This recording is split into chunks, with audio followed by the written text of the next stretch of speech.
ఇద్దరు ప్రాణ స్నేహితులు, ఒకరంటే ఒకరికి ఇష్టం, ఒకరి నోదులు ఒకరు ఉండలేరు.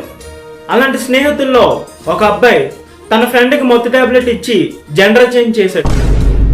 కారణం ఏంటని నిలదీస్తే, నేను మా ఫ్రెండ్ నోదులు ఉండలేను, ఒకవేళ తనకి జెండర్ చేంజ్ చేస్తే నేనే పెళ్లి చేసుకుని లైఫ్ లాంగ్ కలిసి ఉండొచ్చు అని చెప్పాడు.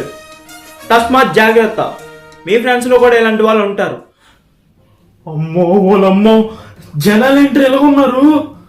మావా ఏంట్రా, ఏం ఆలోచిస్తున్నావు? ఏం లేదురా, ఇందాకే ఒక న్యూస్ చూసా. సర్లే కానీ థ్యాంక్స్ రా, మొన్న నాకు అవసరం అంటే 500 పంపో కరెక్ట్ టైంకి, చాలా ఉపయోగపడ్డాయిరా. లవ్ యూ రా. నాకు లైఫ్లో ఎంతో మంది ఫ్రెండ్స్ ఉన్నారురా, కానీ నువ్వు నాకు స్పెషల్ రా. మన ఇద్దరు ఎలాగ లైఫ్ లాంగ్ కలిసి ఉండాలిరా మావా.